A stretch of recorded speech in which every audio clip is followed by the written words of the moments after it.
jail. Yeah, that's why you're there. You should use this medium to inform the people of what is going on. The law is for everybody. The law is no respecter of persons. Everybody is equal before the laws of the land.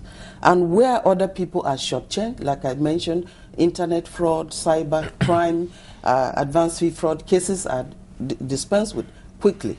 This other group, they can afford 5 senior advocates.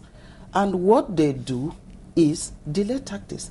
And I have a copy of the Establishment Act here where delays is even prohibited from the... Delays from the court cases? Yes, from EFCC cases.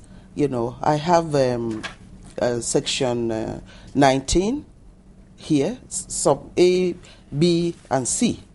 And it is said that to ensure that all matters brought before the court by the Commission against any person, body, or authority shall be conducted with dispatch and given accelerated hearing.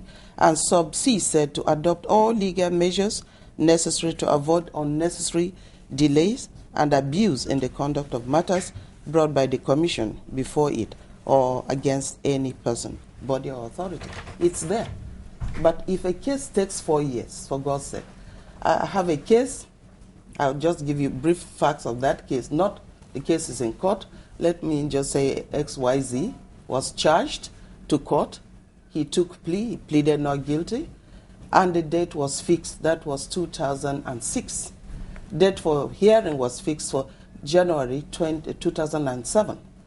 Before then, he went back and took an ex parte motion without notice of the EFCC. They don't put EFCC on notice. And we argued the case. He appealed to Court of Appeal. Court of Appeal said he should go back and stand his trial. He went to Supreme Court. Supreme Court said he should go back to stand trial. He went to ask for stay of proceedings. Section 19 also disallows this, that there should be no interlocutory injunctions or stay of proceeding in EFCC cases. He asked for stay. Did he get it? He didn't get it. He went back again. The second time, the case is in Supreme Court. And the date for hearing, for ruling, is 28th of December 2011. December and 2012 is around the corner. The man wants to stand for gubernatorial elections. So these are the kind of delay. Twice cases going to Supreme Court. Is there nothing that can be done? We want Nigerians, because this is our country. We owe it a duty to do what is right, to bequeath this country to even the next generation. But what we have is endemic corruption, and people to do exactly what they like, what is not allowed by law. And then instead of the people like you also to enlighten Nigerians, it's all efforts, everybody's fight. Then there's this misconception, oh, it's the EFCC. If the EFCC is doing a shoddy job, please, let us go to trial with dispatch so that the man will be discharged and acquitted on merit. Okay, so that's what the special court will be seeking to deal with. Yeah, at least there will be a time frame. Just like INEC cases, at least maybe 1 year or maybe at least, but not indefinitely. That, you know, people do this and get away with it. We tried the UNODC. They came from London, drafted a bill on asset forfeiture, civil, as against criminal. We went to the House, we sat with them, they had their input, and they brought back the draft. We did the same thing. We all moved to Kaduna, we did the same sitting, public hearing, sort of. And the bill was taken to the House. It spent, within 2 weeks, it was just thrown out. You know, so you can't get conviction, you can't get asset. People will just loot, and then they will have a field day. The case is not dispensed with. The asset is not forfeited to government, and so the other people are looking. Well, tell us about this, because it pops up again. We also heard it previously, before you came on board, the EFCC saying the EFCC is being used as a political tool. We've heard governors say they are being targeted. What can you tell us about that? Well, I think that is their own interpretation. I am not aware of anyone using anything as political tool. If you're saying that they're using as political tool, we have charges. It's in court. Let the court decide whether it's trump-up charges or re-charges. I don't think so. There has been no such. I've had it. It's just like what I've been trying to tell you, that this is what happens. People don't like to lose their liberty. They want to eat their cake and have it. When you touch them, they bring all sorts of reasons why. And now politics is the in thing in Nigeria. You know, there's no much business, so everybody goes into politics for a reason other than serving the people. So when you touch them, they bring all sorts of reasons to give. I don't know why they do it, but maybe they're doing it to please their own family members or extended family, you know. Tell us about plea bargaining. Nigerians will be very interested in that, because I think Sulaiman already raised the point about plea bargaining. Recently, you settled for plea bargaining with one Fim Bank director, Danjuma Ocholi, who allegedly stole 16.2 billion naira. And, the details of that are not out yet, but they say that you have settled with a plea bargain. What exactly is it, and how does it work? Well, I'm glad you used the word allegedly. That's a whooping sum, but the facts of the cases are in court together with. I have not settled for plea bargaining as such. These are cases that we're doing together with Central Bank and some external solicitors. We sit together, we meet now and again and rub minds. I know there was a letter about plea bargaining. We have not gone fully into that. And the amount you're talking about, this is another area again. There are situations where amounts, people get to newspapers and bring out certain amounts, alarming figures. Okay, I'll quote another one. This one is from the Human Rights Report about Mr. Lucky Igbenedion, former governor of Edo State, who allegedly took about $25 million in public fund and gave back 25,000, which is about just a percentage of what he allegedly pilfered from the state coffers. What do you say to that? Yes, that's the one case. I've repeatedly mentioned this case, just that case. Personally, I don't like plea bargaining. When I got to the EFCC, I didn't know this delay tactics, so I said cases must be taken to logical conclusions. And then the court pronounces on even the assets. I preferred it, a neat way, you know, that way. But the plea bargaining came about when a lot of my officers and some lawyers came together and said that, well, Lucky Igbenedion wanted to go into plea bargaining and forfeit some of the assets and go in for 6 months imprisonment.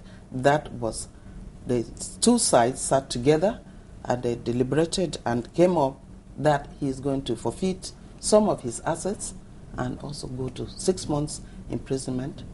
But in spite of myself, you know, that was the one plea bargaining I got involved in, and I wanted to also see how it worked, and the feeling that if cases are endless, half bread is better than nothing. Let us go into it and see what others will do. So that was the first test case, but I was so disappointed because the aspect of the judge, again, he was fined, he was not sent to prison for 6 months, as was the arrangement. So I was very disappointed. We appealed against that, and the matter is still there. These are some of the things that I'm talking about. Okay. Because and plea bargaining is necessary. It's not in our laws. It's kind of an imported law, but in advanced countries, they do it a lot. The reason why the reason why it's important that people understand it is because, I mean, even in local songs, you hear it. Someone who steals a goat is sent to prison endlessly, and someone who steals so much money, robs a state dry, is allowed to just forfeit a percent of it and then, you know, go scot-free. As far as I know, the plea bargaining, in the case of Lucky Igbenedion, we've not tried it again, but you look at the merits of it. What do you want? Do you want the man to steal billions and go away forever, unpunished, and the assets of the state is enjoying? Others are seeing it, you know. So when I was, you know, it's not in our law books, but when my foreign partners said, look, this is it. what do you expect? You have cases. Can it 5 be years. stiffer than it is? Because, I mean, even if someone is going to go away without serving time, the person should be able to feel the pain of what he or she has done. Yeah, if you forfeit a lot of your assets, and you go to jail, even if it's for 1 day, you're a convict. So the stigma is there. So we were looking at this, but it's so painful that nothing happens.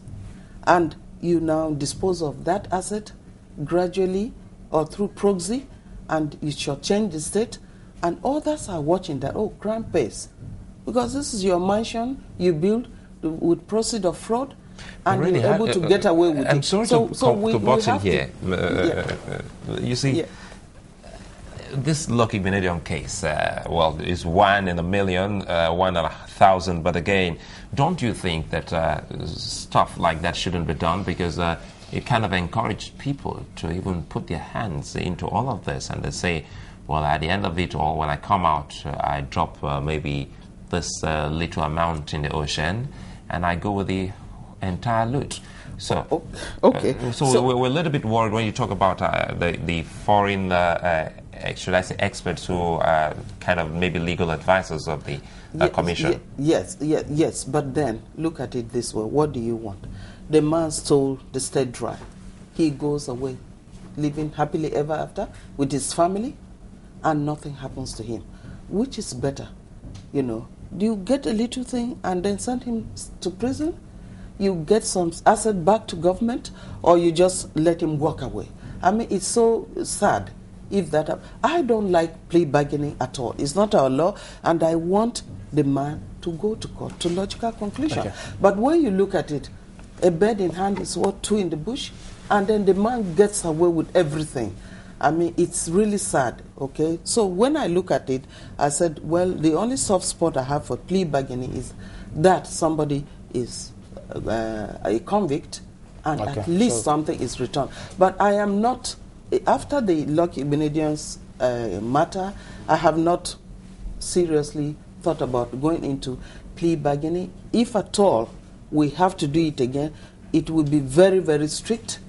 We will not play into that, and we will be sure of the judge that we are going to go to will not play into anyone's hands. But the budget matters. I mean, year in, year out, we see trillions now, not just billions, trillions budgeted for our country. Does EFCC get any case or petitions about the budget? Those who have failed in one way or the other, connected with the poor implementation of the budget? Because we're even seeing our spent budgetary allocations going back, even from the House of Representatives or the Senate. Do you have any cases in hand at the moment about that? Well, you know, cases pertaining to, say, ministries or ministers. We have 1 or 2 cases where money's award of contract or contract splitting or not following due process. We have cases like that, and we charge to court. But we have not been monitoring budget effectively because we're so short-staffed, and it's also very, very difficult to penetrate these ministries and then do what we have to do. Don't they have accounts that they publish, as it were? So? Nowadays, now that the Minister of Finance, they've started again, and we are going to get involved. Okay. And I said one of our officers should be attending the meetings and collect all the allocations to states, so that we'll be able to study what was given out. And if we had the manpower, we just have 1,800, we could, you know, monitor projects, inspect projects, and compare with allocations, and so on and so forth.